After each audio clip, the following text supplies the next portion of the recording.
Hi, everyone. I'm Sophia from the Code for All team, and I want to welcome you to our second Civic Tech and SDG webinar. Yeah, we're really happy.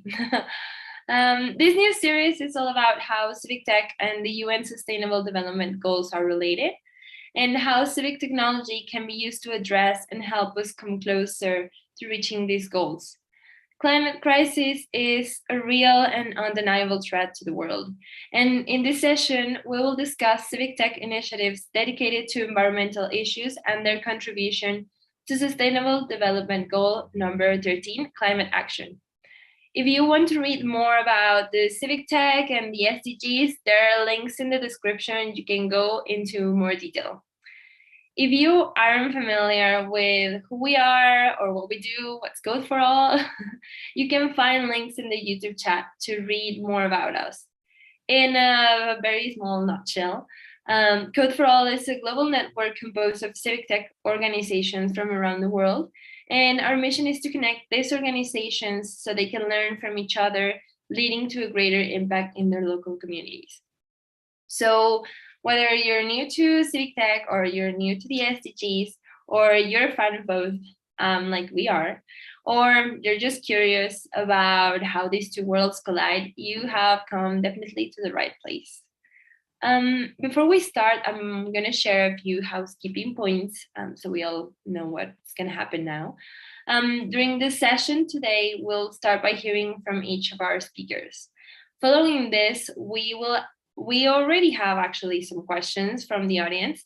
The audience shared questions with us via Twitter and Instagram for the past few days, and we have selected some of those questions to be asking to our panelists.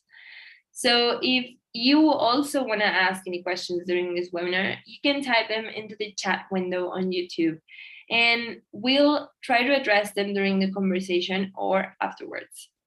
A recorded version of this webinar is going to be available at our website, codeforall.org, and on our YouTube channel for future watching. So please stay tuned for that, and you can share with your friends afterwards. After this, I think we are ready to go and ready to start. As I mentioned before, this is our second session for the series. We are super excited about it. And in this gathering called Civic Tech and SDGs Climate Action, we want to welcome our 6 amazing speakers. Hi, everyone. I'm going to share your name. We have Allan Cheboi, Senior Investigations Manager at Code for Africa, who's coming here along Constant Cap, Senior Product Manager also at Code for Africa. We have with us also Ariana, Project Coordinator at Open Data Kosovo. Gloria Guerrero, Program Coordinator in Latin America on Technology for Social Change, Democratic Innovation from AVINA Foundation. We have also Lukas, Mocek, Partnership Development from Sensor.Community. And we have with us Monique, Motty, African member of the Technology Executive Committee, UNFCCC, and board member, Future Energy Leader Fellowship Program of the World Energy Council. So we're going to go from us in the order as I mentioned them. So I'm going to start this conversation by with Allan and Constant. So take it away. Thank you so much, Sophia. So let me quickly start sharing my screen. Let me know if you can see my screen. Yes, we can. Perfect. All right. Thank you. So hi, everyone. I'm going to start this conversation. As you heard, I'm Allan Cheboi, and I'm going to discuss a very critical topic within, and just to show how within the civil society or civic tech realm, how we kind of intersect with climate issues and specifically the climate action SDG number 13. I'm also going to introduce Constant Cap, who is also one of our project managers within Code for Africa, who will discuss another element that is quite different from what I do within Code for Africa. So the reason I'm going to discuss this key important element is because we've realized that climate disinformation for a long time has impacted decision-making by both the public and also by policy makers. And in investigating cases of disinformation related to climate, helps us to expose both the actors and the key narratives around climate issues that tend to deter or tend to slow down the progress that we are making in terms of climate change action. So that's the key reason I'm going to discuss this specific topic and how we approach both our investigations and the research that we do within the climate realm. So my name is Allan Cheboi, as Sophia mentioned. I'm Code for Africa Senior Investigations Manager. I lead a team called the iLab, short for Investigative Lab, which is also part of an African network and centers for investigative reporting, mainly comprised of newsrooms across the African continent that try to cover different issues, different civic issues. The team itself comprises mostly of data scientists and OSINT researchers and also technologies. We are present currently in 8 African countries, but we serve the entire continent in terms of research. And I'm also a fellow within the African School of Internet Governance. So just for a quick overview on what Code for Africa actually is. Code for Africa is one of the continent's largest civic tech organizations, and we have open labs within 21 African countries. And also we have about 92 full-time staff within all these countries. And as you can see on the map, the dark blue regions are where we have a presence, a physical presence, but the kind of light blue regions are where we have partnerships with other organizations. We host what we call the Wana Data Community, which is a group of women data scientists and storytellers that tend to tell stories within the continent. We also host the African Drone Network, which is a network of civic drone operators within the continent. Constant Cap leads the Census Africa department within Code for Africa. He'll talk more about that specific department. And then we also have the PESA fact-checking initiative, which is incubated by Code for Africa and present currently in 13 African countries, that aims to debunk false claims also related to climate. The team that I just mentioned is the iLab team that I lead at the moment. And that is kind of the whole of Code for Africa. But we do understand that one thing always remains true, is that the problem and challenges that we are trying to solve are just too big for any single organization or consortium to solve. And that is the reason that we partner with some of the global networks, global organizations, to try and first of all get the domain expertise and also the industry knowledge to try and find technological solutions on how to better research the problem that we are dealing with, which is climate disinformation. So these are the partners that we currently have or we work with in the past within the climate realm. And also just to give a bit of context on what we are actually looking at. So there's a difference. I know the key term that we hear out there is that fake news related to climate or fake news related to any other issue. But in actual sense, this is kind of a mash or a mishmash of 3 different terms. The first term is misinformation, which is basically where someone just shares content that is probably not correct related to climate, but that person doesn't have that ill intention to harm the recipient of that specific content or to deceive the recipient of that content. Where we try to kind of exert more of our effort is on the disinformation sphere, because this is where organizations or actors try to use deliberate information, which is kind of false content that is deliberately shared with the public to deceive them so that they can kind of think in a certain way or they can take a particular action. So that is the main reason we are looking at disinformation and climate disinformation in this context. So is this something that we should be worried about? And I would say yes. The reason is that fake news in itself, or the mishmash of those 3 keywords, is quite a new phrase that we've had probably in the recent 2 or 3 years. But disinformation is not a new phrase. Disinformation has been used to fuel global action for very many years, and especially on climate issues. Climate disinformation, so how we define climate disinformation is basically any information that tends to undermine the existence or impacts of climate change, also the human influence on climate change, and the need for urgent action according to the IPCC scientific consensus and in line with the goals of the Paris Climate Agreement. The other thing that we try to consider when we look at climate disinformation is content that tries to misrepresent scientific data. yeah, including either by omission or trying to cherry pick individual content and using that to deceive the public at the end of the day. And that is done with an intention probably to erode trust in climate science, climate-focused institutions, experts, and also solutions that have been developed in relation to climate.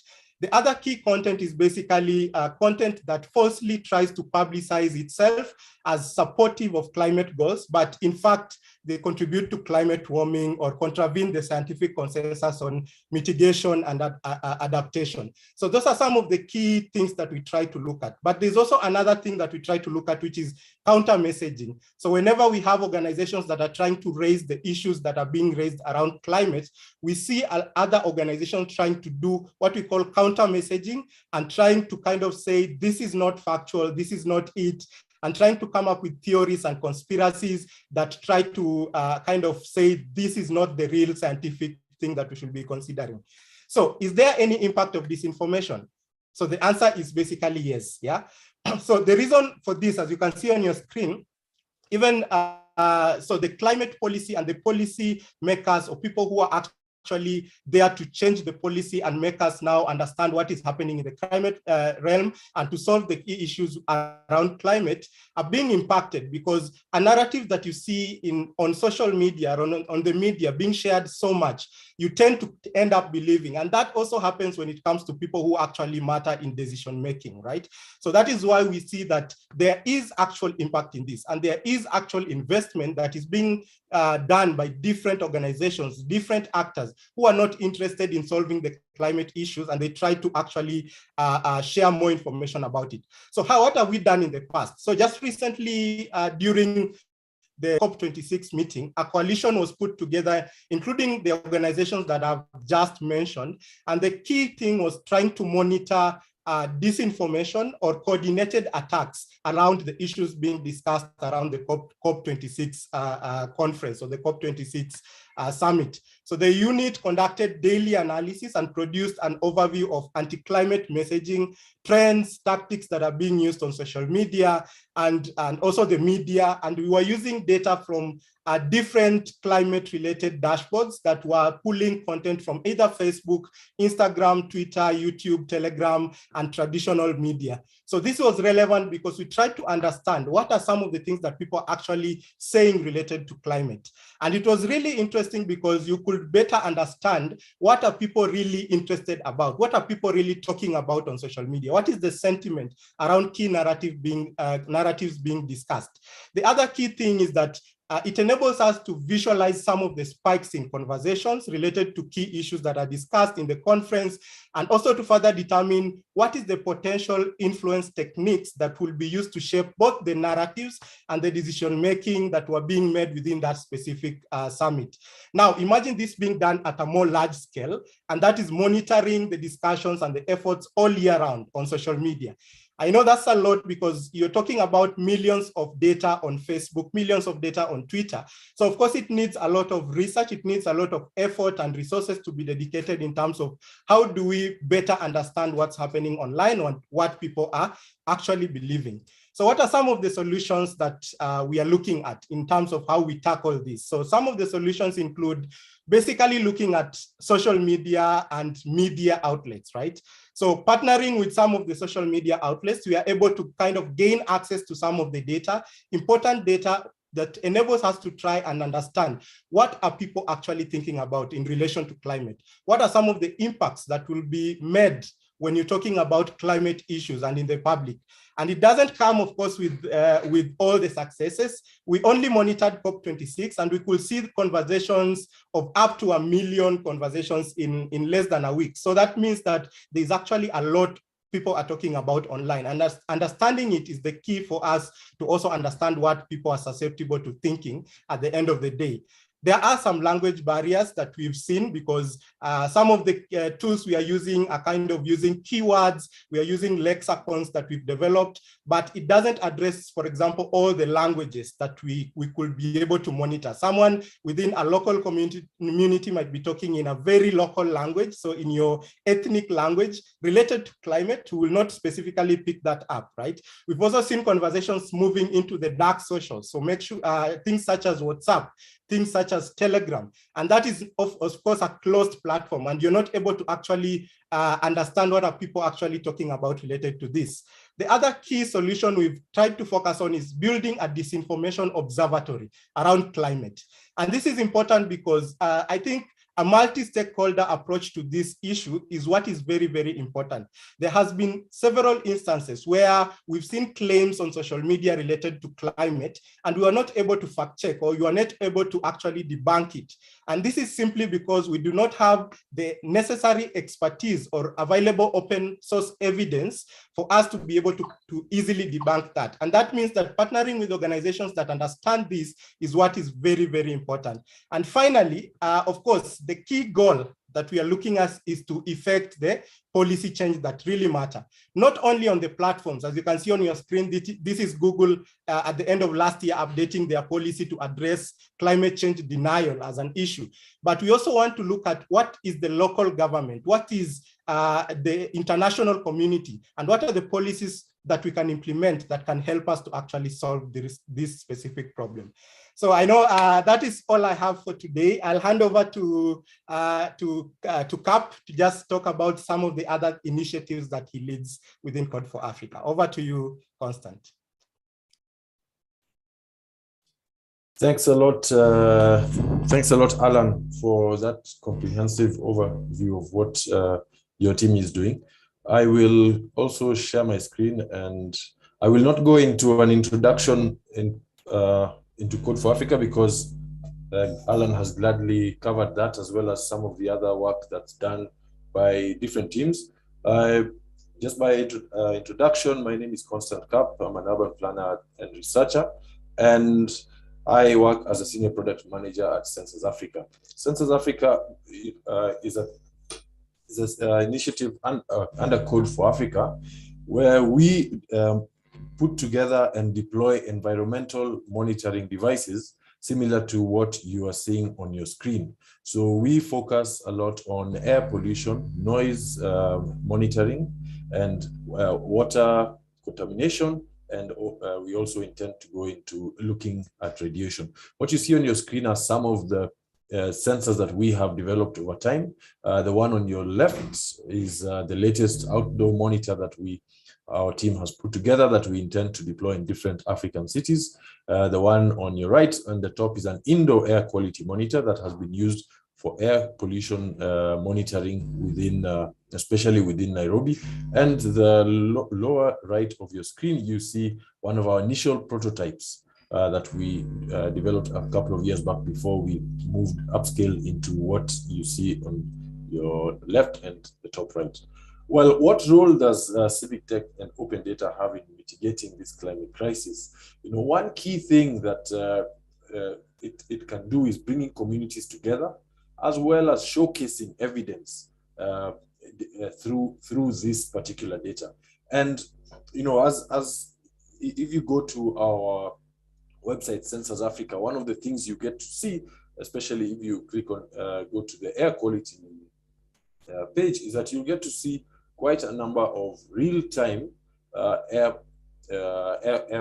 pollution, air quality data, real-time air quality data in different cities on the continent. And I'll give you an example of Nairobi, which is where the bulk of our team is based, and how this has we've been able to help in mitigating some challenges. This is a map of Nairobi that showcases two different aspects of the city based from a geomorphological consideration. One side on your left is a highland area, and you can see that through the more greenery, whereas on your right, what you see is more of the plains and lowlands. Now, traditionally, this has also, the area on your right has been more of an upmarket area, and the area on your left has been more of a lower, what we would say lower class or lower income area, as well as the industrial area. And there's a similarity, and this is historical, because initially Nairobi was a racially segregated city up in the 60s, and that transformed into environmental, into economic segregation. So when you look at the air quality, you realize that you have more green and more clean air, apart from a few pockets on the outskirts, you have more clean air in the green area than on your lower right of the screen. And why is that? Because, well, you have a number of industries that have developed on the south and eastern side of the city and moving downwards towards the south. And by working closely with some communities, we've managed to do some monitoring as well as take some work together with journalists in order to showcase and bring out a number of these stories. A good example was this particular case brought by one of our leading media houses under the tagline, "We Can't Breathe." And the story here was there was a factory that was built right next to a residential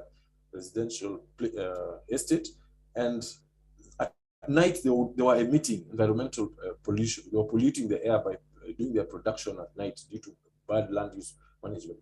The showcasing of this story led to, this data-driven story led to immediate action by the government, including suspension of some officials who had licensed this particular development, and also the closure of that particular factory. Aside from that, what else can we do? We are also doing a lot of participatory mapping in order to understand what communities are facing. In order to capture this climate crisis, it's important that we go to communities, sit with them, ask them, what problems are you having? What are your environmental challenges? The images you see are two different groups in lower income communities where we've given them maps of the area, and you can see on the right of your screen, those gentlemen, the gentleman and the two ladies have some stickers there. And what they're doing is putting the stickers on the maps, telling us, here there's air pollution, here there's water contamination, this place has noise pollution, this place there's river pollution. All these environmental aspects that contribute towards this, our different climate problems. And from there, we're able to go back to those communities with our technology, collect data, and help them work with other partners and help them in mitigating or taking action against the people creating these problems. What's the best way of scaling? Well, one step in scaling is by working with communities in this way. Another important thing is obviously getting partners on board, partners who can help in litigation, partners who can help in whistleblowing, partners who can help in showcasing, journalists, for instance, through the media, in showcasing some of the stories that are coming out. And it's only through that we'll be able to take this particular way forward. Getting watchdog groups on board, and even showcasing a lot of this even through normal civic groups. And what about how will we most capture these this climate action, this particular SDG? Well, one thing I know about the SDGs is you cannot capture them in isolation. We will not solve them or deal with them in isolation. We must look at them holistically. We must look at climate action from the point of view of all the other challenges, many other challenges that we are facing in our society. We cannot capture climate action without thinking of SDG 11, sustainable cities and communities. I know, coming from an urban planning background, that particular SDG tends to be very dear to us. But when we look at ourselves also from a Census Africa perspective, how can we also capture SDG 6, clean water and sanitation? Our rivers are being polluted. How can we capture SDG 3? With the climate crisis, we're going to directly affect people's health, good health and well-being. How can we give people affordable and clean energy? And the best way of doing this is working through different partnerships, developing our technology, not holding onto our data by ourselves, but sharing it with like-minded individuals, like-minded organizations, like-minded action groups who can take the low-hanging fruits and be able to solve problems on a day-to-day basis. And with that, I think I have captured what we are doing at Census Africa and the way we view ourselves moving forward. Thank you. Thank you so much, Allan. Thank you so much, Constant. I'm gonna go over and pass the microphone to Ariana. Hello all, can you all hear me? Yeah, perfect. Okay, great. It's a pleasure to be here. Hello from Kosovo. I'm Ariana. I'm a project coordinator at Open Data Kosovo. I will be sharing the screen. Just give me a second. So from there, I can also talk about the organization. So while I do that, let me just figure it out. Okay, I think I got it. Okay, you all can see the screen? Cool. Yeah, perfect. Okay, so Open Data Kosovo is a civic tech organization working in Kosovo. What we do is we conduct open data practices through technology. So we basically develop digital solutions for institutions and many different important stakeholders in order to promote as much open data practices. And as such, we're a project-based organization, and we implement different projects to focus as much in more transparent processes coming to institutions and etc. So what I think stood out and really got us to join this session is one of our current projects, which technically has finished implementing in the phase of promotion of the data. And so we'll still, as I'm part of the session, we're still continuing to promote it as much and to showcase how, even though our work mission is not only digital transformation, open data, capacity building of digital skills, we also want to give importance to issues such as climate and environment. So one of the project that I'm talking about is actually an institutional mechanism that is implemented by the Ministry of Environment here in Kosovo and is supported by the German Office for Development. So from our end as ODK, we in the recent phase, we have promoted the results of the project, which is called the Municipal Performance Grant, Clean Environment. So the project is interesting to see how it not only wants to boost a good governance in the local level here in all the municipalities, but wants them to also increase and give them support by funds and other means to establish a path for a more sustainable economy, which is investing in sustainable processes, recycling, waste management, most importantly. So what I have here, as you can all see, I will try to keep it as short as possible, that since this initiative has started a few years back from 2014, the Clean Environment Mechanism has extensively started being implemented since 2018, with its goals being to jumpstart the local economy towards a more sustainable economy. While being a developing country, we know that waste management processes here might not be as satisfactory as the other EU standards are. However, through similar projects, we want to, I say as ODK, we want to promote these important processes and also promote the project to not only in the institutional level, but also to the local citizens. The details of the project, as you can see, I'm also showcasing the numbers. What I want to speak more about is how open data mitigates climate actions. As the previous colleagues mentioned, open data is very important to showcase the current situation, which also leads to more transparency when it comes to institutions and their work and monitoring not only the work, but the performance and such, and also giving everything as it is as a reliable information. So as the main achievements have been of the project, increasing the coverage in waste management processes, having more municipalities practicing more sustainable ways such as recycling, decreasing illegal dumps, giving more equipment and support. We can say that also by the promotion that is being done now, more and more citizens are also aware of the current projects that are ongoing on their municipalities. And by awareness, they can also themselves get engaged into more sustainable practices. Because in the what's the outlook of this project, and what we also want to further establish is not only better services which lead to a more clean environment. We also want to see how we as a civic tech organization can use similar projects to have all the, it's a really deep database with a lot of data out of this project, which measures the performance in each of the municipalities, to make this also accessible for the citizens, for themselves, to see how their municipality has performed for this specific year in terms of waste management processes.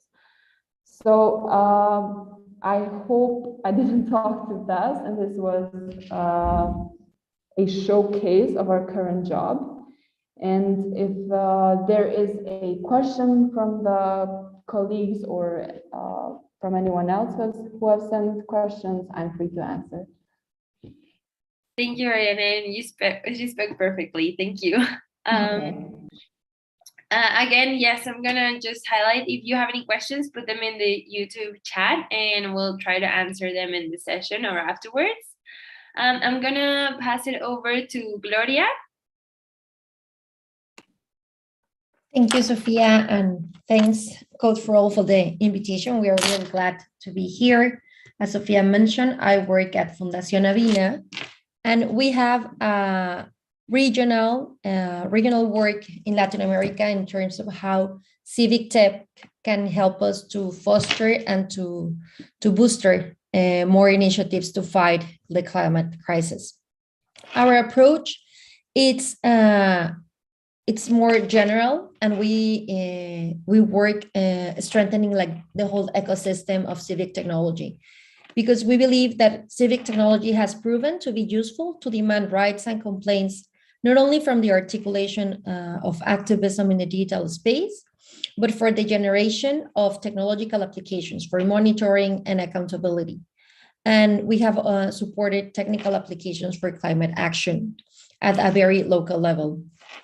These different projects have allowed us to foster an ethical technology approach, also to increase the participation of minority audiences and excluded voices that are directly impacted by the climate crisis. We have also developed data journalism and communication tools for advocacy, and we think this contributes to the transparency, accountability, and citizen participation to achieve the SDGs. And we also look to accelerate the experimentation of democratic innovations that can contribute to the construction of an active citizenship to fight society's most pressing issues like the climate change. Some of the projects that we have supported with different partners in the region and to our different alliances, we previously had ALTEC, that was the Latin American Alliance for Civic Technology. Now we have Pulsante, that is also a joint initiative between Fundación AVINA, Open Society Foundations, and Luminate to foster active citizenship. And this is also connected to develop more and better projects that are connected to digital platforms or to offline activities that can boost more accountability in terms of democracy strengthening, but also in terms of how this connects to specific issues like climate change. And one of the projects that we supported in Uruguay was Rio Abierto. It was a participatory monitoring tool for water quality in Santa Lucia. This fostered a lot of collaboration between schools, the government, and other local organizations that were uploading information about water quality to a specific platform. And this then turned to news pieces that were socially shared and that reach like different audiences. We also have an open data community of practice on WASH and open government that we work that globally along other partners also. We are also working on the protection of territories for local communities, and this connected to the topic of resources exploitation.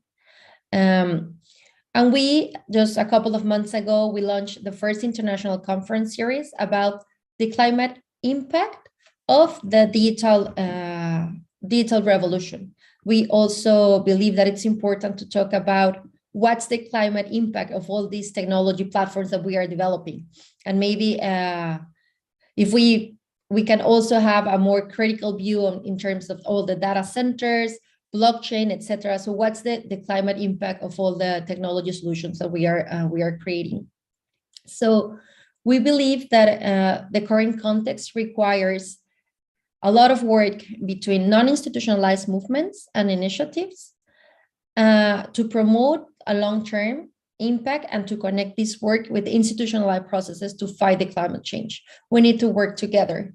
There is a lot of need of dialogue and exchange to coordinate flexible spaces for collaboration, also among experts and among regular citizens.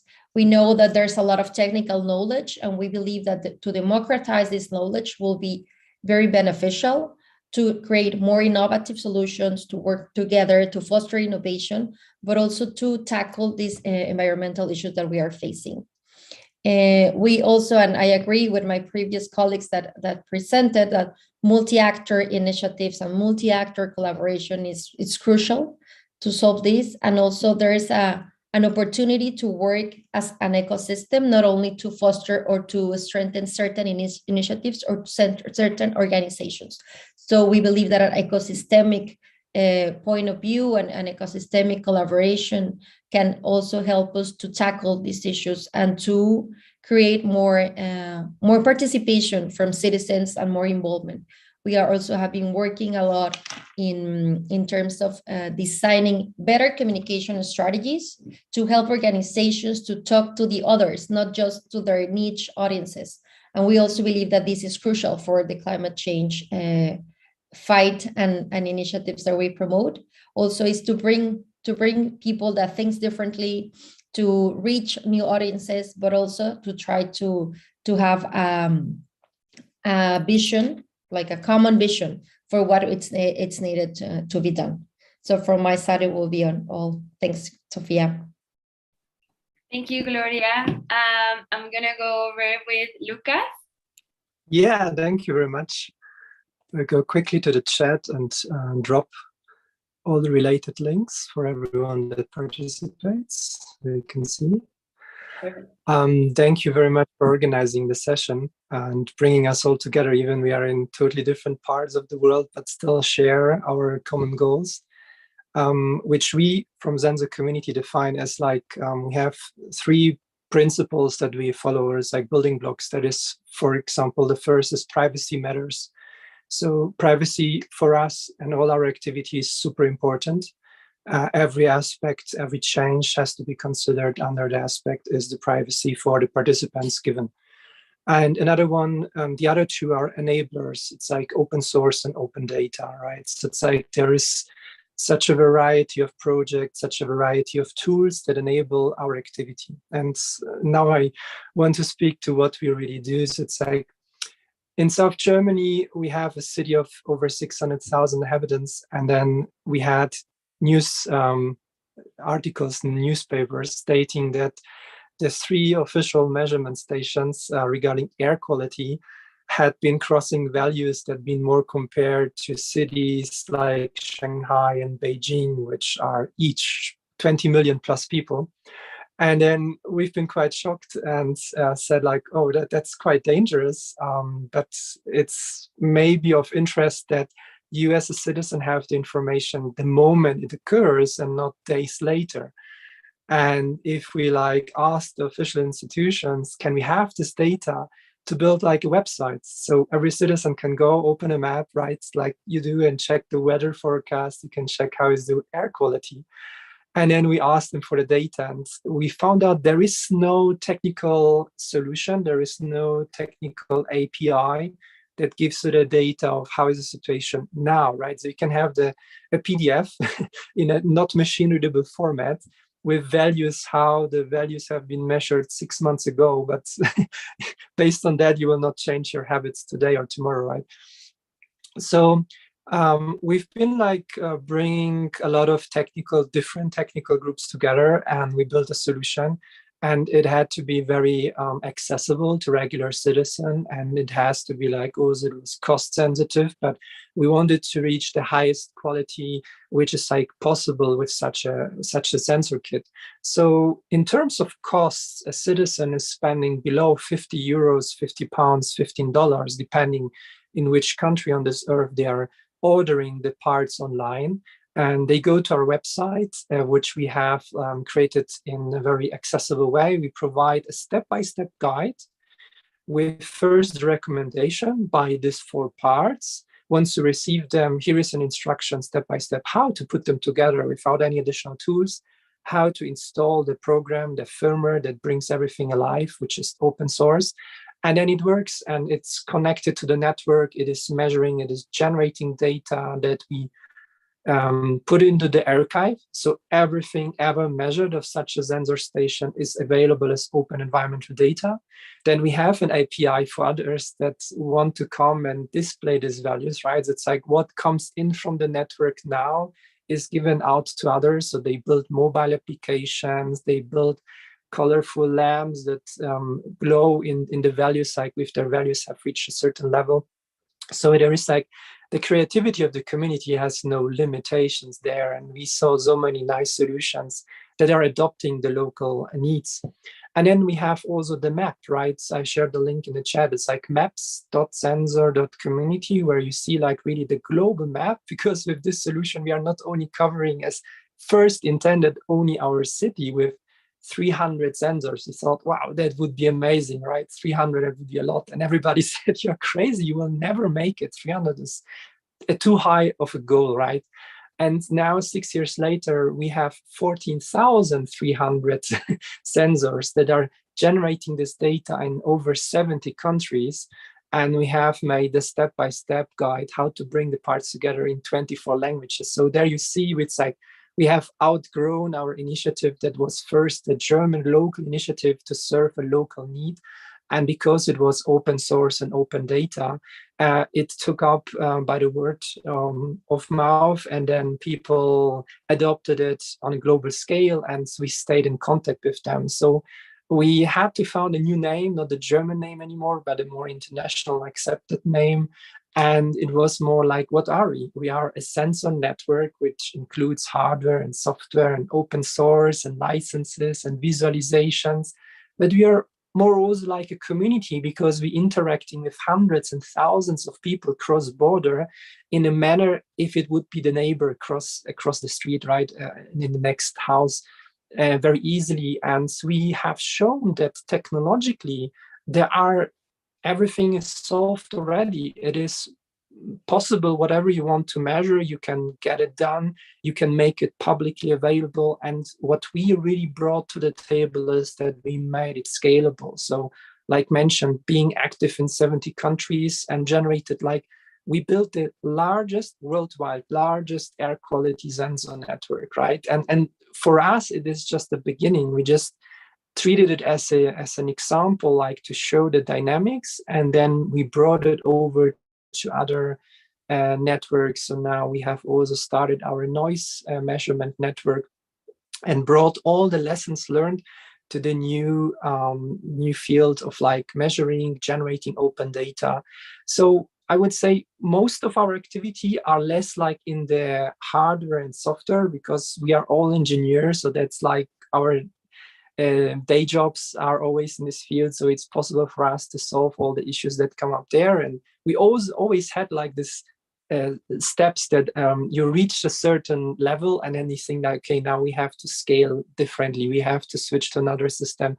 We had that moment in 2018, so 4 years ago, where we really found out we are by far not a local initiative anymore. We are like a global platform, and therefore we needed to revamp the whole backend, the whole infrastructure, all processes, everything had to be automatic, because in the core we are just 4 people. Like, we would become like a bottleneck, and we've been in touch with thousands of people, answering tens of thousands of emails with questions. And it switched once the new setup was in place. It was most of the conversation was not anymore only regarding hardware and software and new firmware and features, but it was about like coordinating activities cross-border, enabling conferences, enabling meetups like this one, that people with the same interest, if it's in radiation, noise, air quality, and other topics, can meet and share the lessons learned. And then we saw that it was enabling new groups to form. So we didn't have to be informed anymore, right? We didn't need to be like in the groups involved in their activities. They'd been enabled by us to connect, and then they saw it is possible, and they just went for it, right? So they've been active in their fields, in their regions or cities, and created their own campaigns, and then they contributed the data to the global network. So it was showing them you can organize very locally, because you always need to adjust on the 3 layers. One is the language. So that's why we adopted to 24 languages. The second one is the culture. Every country treats a certain topic differently. Air quality is being discussed in Eastern Europe differently than in Spain, for example, or in Scandinavia. America is different than in Africa. Africa is different than in South America.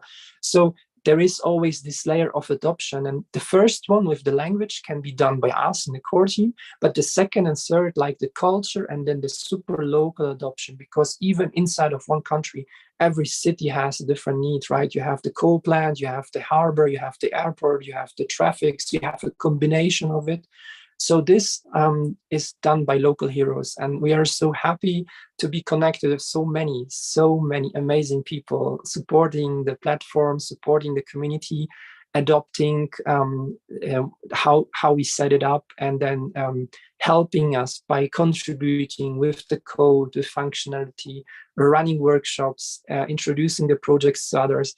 Just recently, we've been contacted by a group from very young people from Sicily in Italy, and they've been so passionate. They said like, yeah, we are doing it for over a year already, and now we reached a level where we really want to become like a visible pin on the map. We want to be contacted by others in our region. Because we are doing it so regularly, we have gained so much knowledge, and we want to become part of like also the organizers, right? Not only like the individual contributors, but we want to form a group in the south of Italy.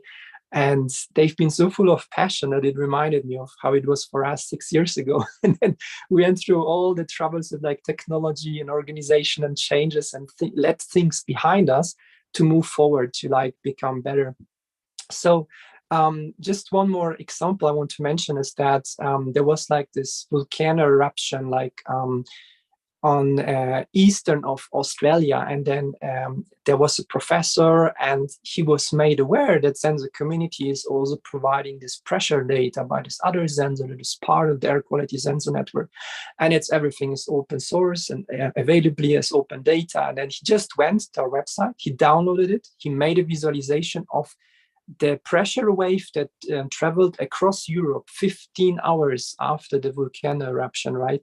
And then he made a visualization and published it. And then he mentioned us. So it was like, oh, we saw, oh, somebody used our data. And it was so amazing, because that was a use case we couldn't even come up with, right? So it was like to see how open data is enabling other experts in that field, and by doing totally different things that it was intended in the first place. So we really like built on privacy matters. Privacy is very important for what we do. Open data and open source. These are the building blocks, the enablers.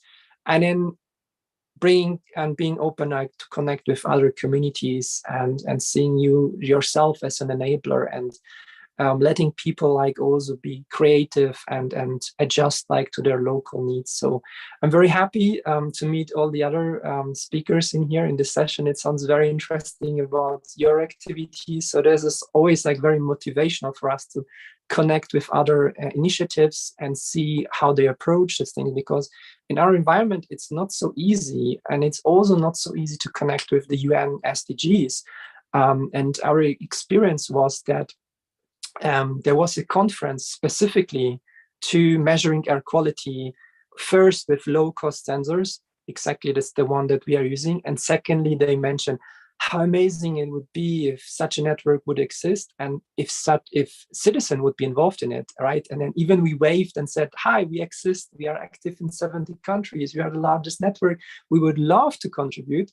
then there was silence, right? So the 31 representatives of WHO, United Nations, European Commission, European Environment Agency, Joint Research Center, right, been all in the session, but they have no mechanism so far to connect to what already exists, right? So the incentive mechanism that is in place still gives them money and budget to start from scratch, from zero, right? To build a walled garden and then shutting it down after the period of 3 years, right? When the budget is running down. So it's really troublesome that something like Sensor.Community that already exists is still not being used by UN. We've been contacted by UNITAR, so they are doing currently like an audit of our data set. They will create a report with hopefully a good recommendation.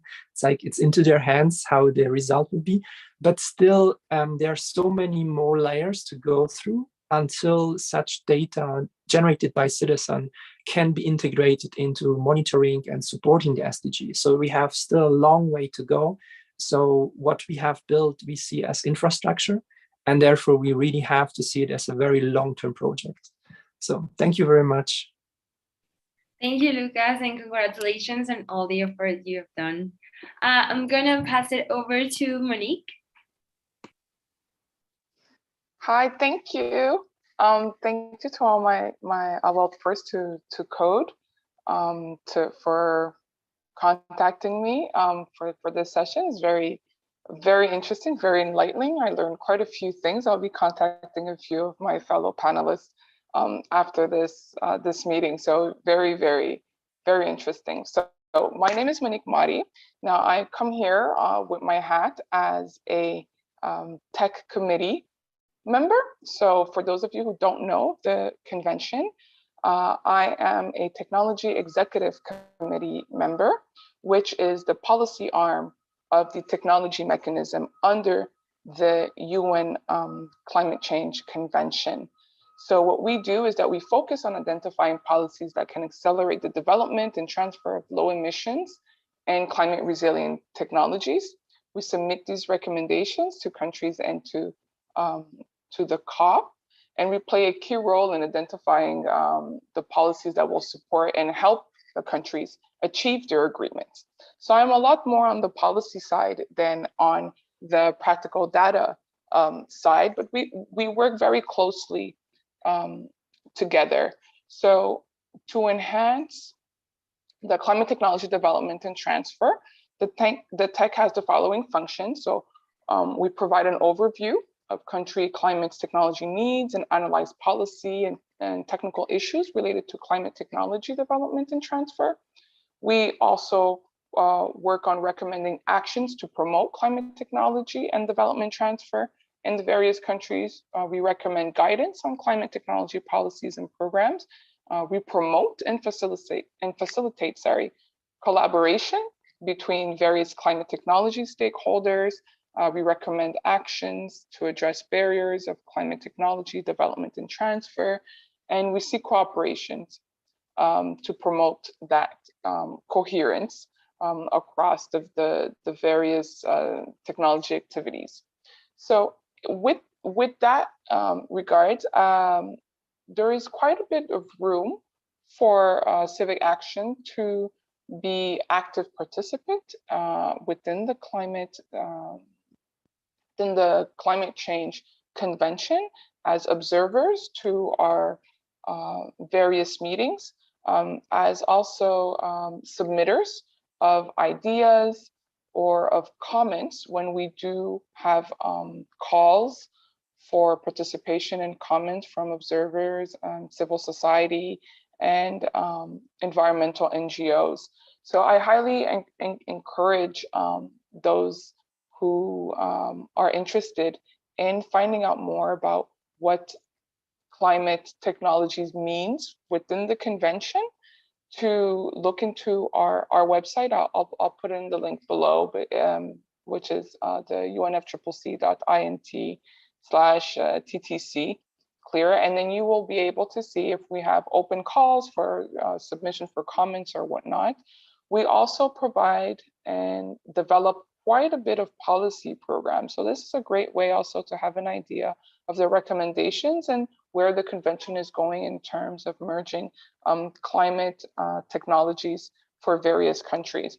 And these programs vary from innovation to water resources to anything from the digital world. And we spent quite a bit of time to find out what would be the best way, or the most convenient way for us to recommend policies that countries can implement with regards to their commitment to climate action.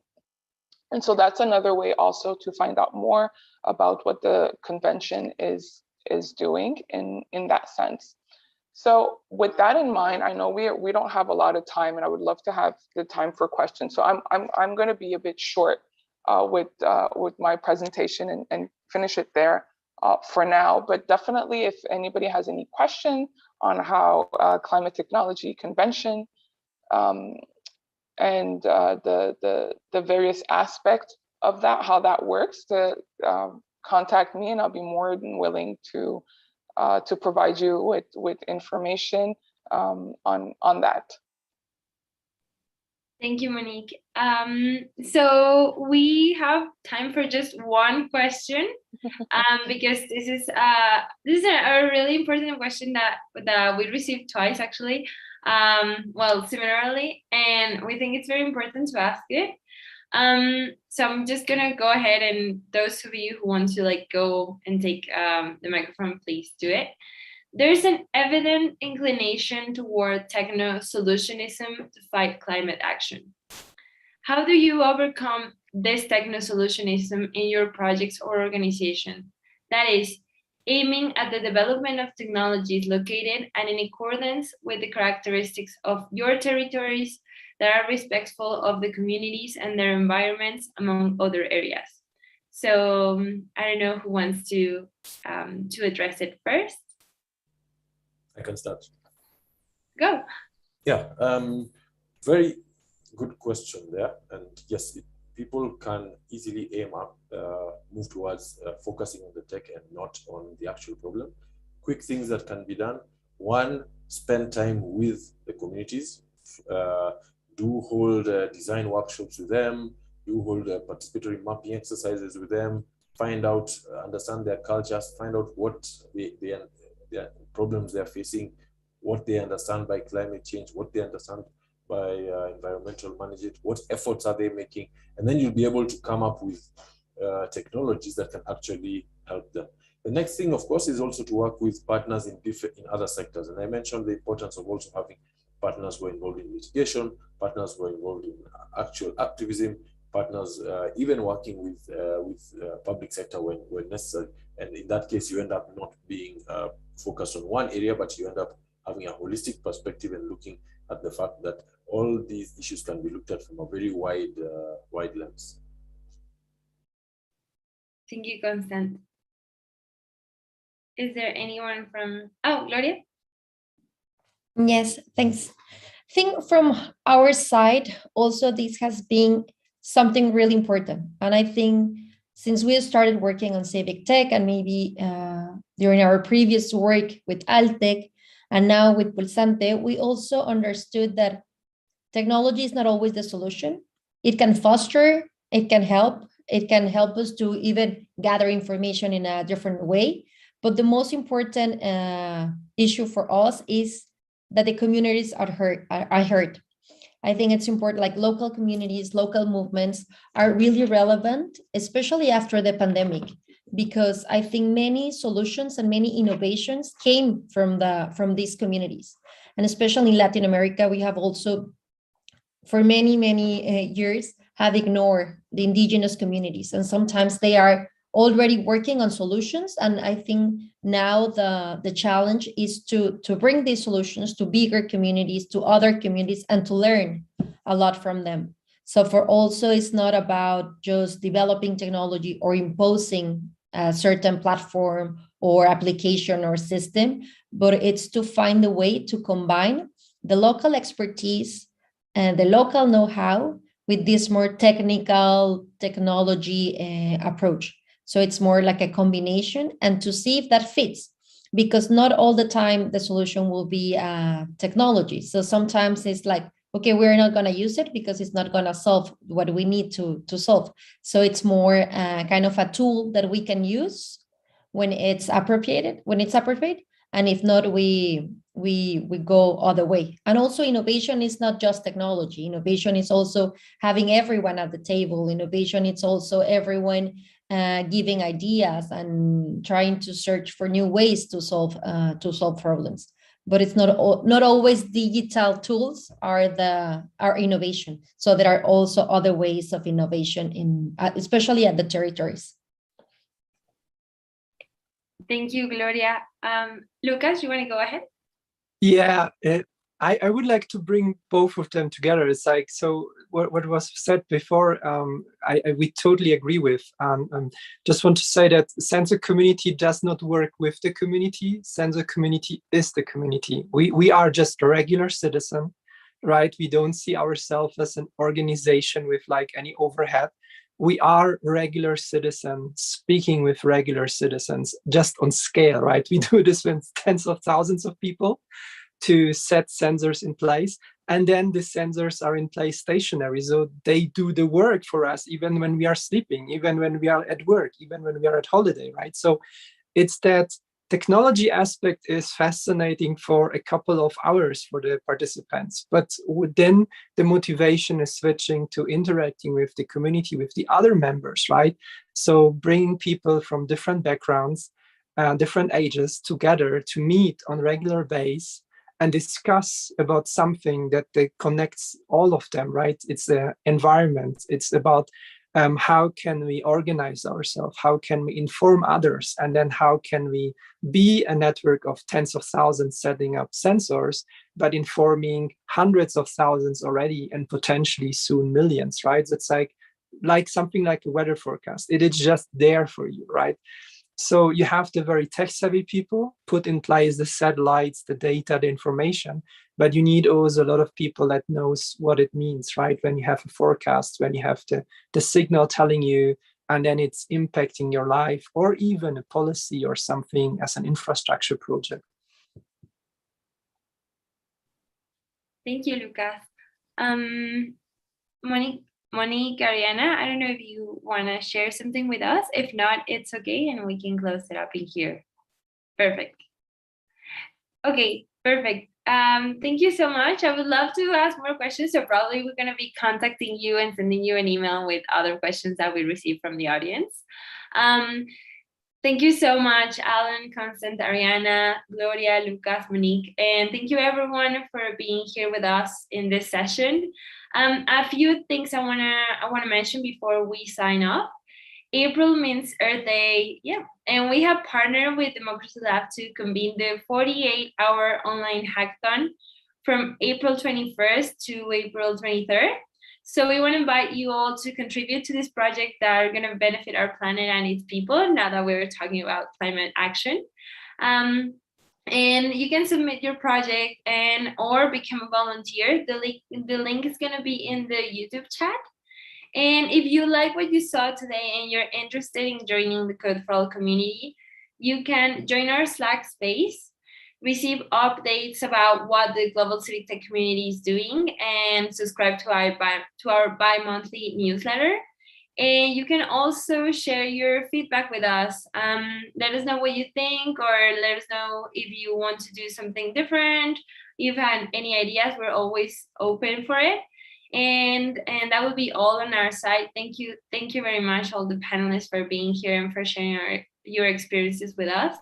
And that's the end of it. Thank you. Thank you to all as well. It was a pleasure.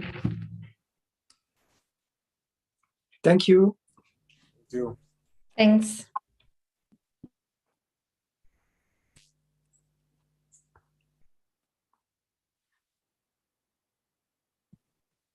Okay, yeah, we can sign off now. Thank you, everyone. Thank you. Thanks, Sofía and Mar. Gracias, Gloria. Gracias. Mar, ¿te Thank you, quedas? Lucas. Claro. Ya. ¿Qué tal? Estuvo intenso. No manches. Sí. Sí, la verdad es que o sea, estuvo muy bueno.